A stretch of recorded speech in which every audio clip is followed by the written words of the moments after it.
गुरु वशिष्ठ गुरुदेव है, सुख की पहचान है। मेरे गुरुजी कहा करते थे, श्री जसवंत राय जी, कि जिसका भी राहु केतु खराब है उसके घर पे भूत भी है, प्रेत भी है, पिशाच भी है, टोना टोटका भी है, हवा लगनी भी है, सब कुछ है। और जिसके राहु केतु अच्छे हैं उसको भूत की जाके समाधि पे बैठा दो और टोना करके उसके सर में डाल दो, उसका कुछ नहीं बिगड़ता। यही रीजन है कि कुछ लोग मानते हैं, कुछ लोग नहीं मानते। जो सक्षम और सुदृढ़ ग्रहों के हैं बेटा, उनका पड़ोसी भी उनके ऊपर कुछ कर रहा हो, उनको कोई फर्क नहीं पड़ता। और ऐसे लोगों को स्वयं सारी जिंदगी कभी जरूरत ही नहीं पड़ती इस चीज की कि वो जाके किसी से इलाज कराए। लेकिन जिसके राहु केतु खराब है बेटा, उसका तो चौराहे पे पांव आ जाए तो बीमारी लग जाती है, मृत्यु तुल्य कष्ट आते हैं। उसका चौराहे पे घर बन जाए, तिराहे पे घर बन जाए, भूतों की हवा सीधी घर के अंदर घुसती है, समझ गए। और जिसका मंगल बद हो गया, मंगल बद को चलाने वाले ही राहु केतु शनि। आज तुम्हें एक बहुत बड़ी बात बताता हूं, जिसका जिक्र शायद कभी किसी एस्ट्रोलॉजर ने नहीं किया। मंगल को क्या मानते हो, गणपति जी या हनुमान जी?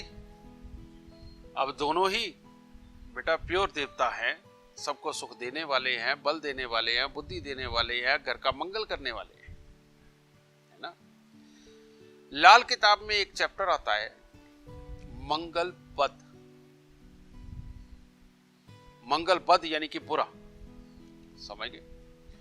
ये मंगल बद जिनकी किस्मत में होता है बेटा, इसको मंगल बद को ही जब वो शनि का रूप ले लेता है तो बेटा उसे यम बोला जाता है। यम कौन है? प्राण हरने वाला, है ना। मंगल बद जिसकी कुंडली के अंदर होता है उसी को भूत बोला जाता है, क्योंकि उसकी हरकतें ही भूतों जैसी होती है, समझ गए। वो खुद भी भूत। अब भूत के पास भूत ना आए तो और क्या आएगा। हमने वो भी लोग देखे हैं जो रियलिटी के अंदर उल्टे टंग जाते हैं, और जो सक्षम लोग जिनके पास में ऐसा कभी हुआ नहीं, वो कहते हैं ढकोसले कर रहे हैं।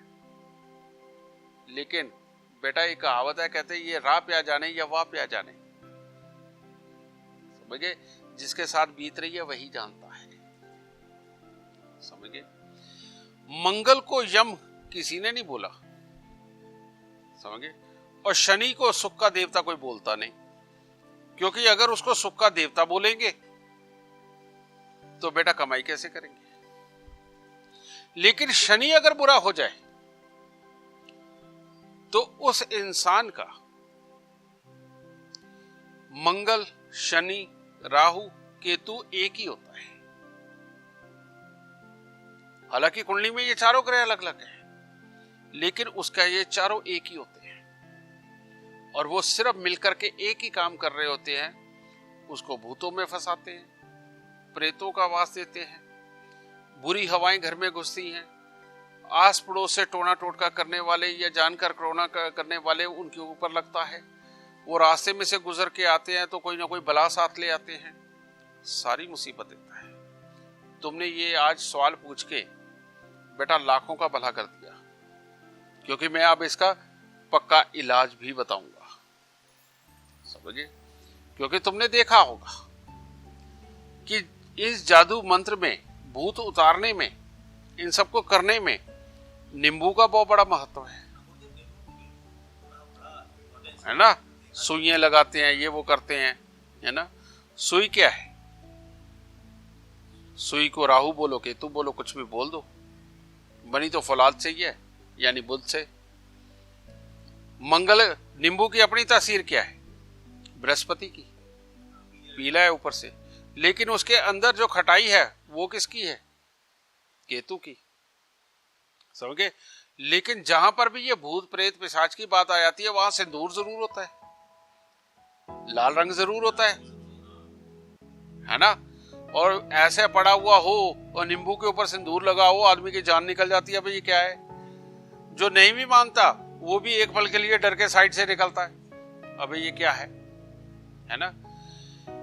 ये सच बात है बेटा, बिना सिंदूर के, बिना मंगल की वस्तुओं के कोई इलाज नहीं हो सकता इस चीज का, क्योंकि लोहे को लोहा काटता है, जहर को जहर मारता है, ठीक है ना। इसलिए मंगल का रंग मंगल को ही ठीक करने के लिए इस्तेमाल किया जाता है। लेकिन लाल किताब बिल्कुल इसके विपरीत कुछ और बताती है, मंगल की दूसरी चीजों से इलाज करती है। जिसको भी भूत प्रेत हवा लगना ये वो सब कुछ जितने भी ये चक्कर होते हैं बेटा, क्या गहराई में जाना, समझने वाले समझ जाएंगे, उनको मंगल के इलाज जरूर करने चाहिए जो लाल किताब में बताए गए हैं। उनको कहीं भटकने की जरूरत नहीं पड़ेगी, घर बैठे ही भूत उतर जाएंगे, घर बैठे ही टोना टोटका उतर जाएगा, घर बैठे ही घर से बुरी हवाएं निकल जाएंगी। और वो क्या है, सबसे पहले उनके घर पे अनार का पेड़, नीम का पेड़, अमरूद जो लाल वाले होते हैं वो, और मिर्ची लाल जो हो जाती है, पहले हरी होती बाद में लाल होती है, ये पेड़ कभी अपने आसपास के माहौल में ना हो। ये सबसे पहली इसकी शर्त है। दूसरी शर्त, घर में तंदूर ना हो, आग जला करके करने वाले धंधे ऐसे लोग ना करें, ये दूसरी शर्त। तीसरा, साउथ फेसिंग घर ना हो, घर के सामने खाली मैदान, प्लॉट, ऐसी कोई चीजें ना हो, ये तीसरी शर्त। और चौथी शर्त, सबसे पहले अपना कान छिदवा के ऐसे लोग सोना धारण करें, केतु को बृहस्पति के साथ मिला के उसे बलवान करें। दूसरा, हर रोज एक लोटे पानी में, एक गिलास पानी में थोड़ा सा दूध डाल के 4 दाने चीनी के डालने हैं, वो डाल के बरगद के पेड़ के ऊपर चढ़ा के, बड़ के पेड़ के ऊपर चढ़ा के, तने के ऊपर चढ़ाना, पानी बह के नीचे आएगा, उसका गीली मिट्टी का तिलक अपने माथे पे लगाना है। अब इससे हमने बृहस्पति केतु को मिलाया, उसे अच्छा किया, सूर्य और चंद्र को मिलाया, समझ गए, उनको अच्छा किया, क्योंकि मंगल के ये मित्र है। जब मंगल अकेला रह जाता है, इनकी सपोर्ट नहीं मिलती, तब बेटा ऐसे हालात होते हैं। ये हमने किया। अब इस बुरे मंगल को निकालना बहुत जरूरी है। उसके लिए सबसे पहले 3 धातु का छल्ला, सोना, तांबा, चांदी, सोना बृहस्पति, चांदी चंद्रमा और तांबा सूर्य, ये एक छल्ला बनवा के उसकी रिंग फिंगर के अंदर धारण कर, ठीक है। चांदी लेके गले में भी डाल दो, उसकी चेन लेके डाल। फिर उसके बाद में इसके उपायों पे आते हैं। फिर क्या करना है, एक मिट्टी का लोटा लो, मिट्टी के लोटे को शहद से भरो, शहद में अपना मुंह देखो और लाल कपड़े से उसका मुंह बंद कर दो, लाल रंग का कलावा बांध दो, धागा बांध दो, कुछ भी कर दो, और वीरान जमीन के अंदर जाके, जहां लोगों का ज्यादा आना जाना नहीं और बंजर जमीन पड़ी हुई है, जमीन खोद के उसके अंदर दबा दो। और कम से कम ये 1 हाथ जमीन खोदनी होती है, यहां तक, आपकी कौनी से भी ऊपर 6 इंच तक, 1 हाथ बोलते, इतना गहरा खड्डा खोद के उसे दबाओ ताकि जानवर को रेत के उसको ना निकाल सके, ठीक है। ये दूसरा उपाय। ये तीसरा उपाय, 43 दिन लगातार 400 ग्राम गुड़ की रेवड़ी लेकर के उसको जल प्रवाह करो, समझ गए, क्योंकि गुड़ सूर्य मंगल का कारक होता है, और जब तक मंगल केतु के साथ ना मिले तब तक बद नहीं होता, बुरा नहीं होता। मैंने अभी बताया ना कि जिसके राहु केतु खराब उसके घर पे भूत पिशाच, ठीक है ना। तो केतु, काली सफेद रेवड़ी लगी होती है और रेवड़ी के ऊपर तिल लगे होते हैं काले सफेद, वो केतु की ही वस्तु है, समझे। लेकर के 43 दिन लगातार 400 ग्राम गुड़ की रेवड़ी जल प्रवाह करता हूं, ठीक है।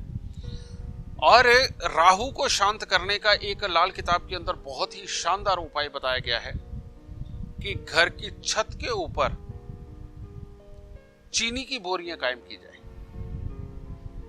तो आजकल चीनी की बोरियां तो मिलती नहीं, वो जो आप खाकी रंग की देखते थे, है ना, पुलिस की वर्दी का रंग खाकी होता है, वैसी बोरियां पहले सुतली वाली आया करती थी, आजकल नहीं आती।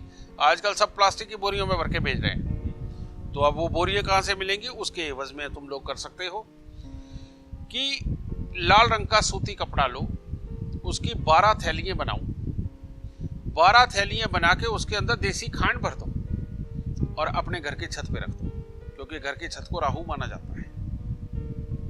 तो जब राहु को मंगल के बोझ के तले दबाया जाएगा तो राहु को शुभ फल देना ही पड़ेगा। बरसात आए, भीगती है तो भीगने दो, ज्यादा बात है सारी अंदर से चीनी घुल करके बह जाएगी ना, बहने दो। उसके बाद में जब बह जाए तो दोबारा भर के रख दो, इससे बढ़िया कुछ नहीं हो सकता, समझे? ये रखो। फिर उसके बाद में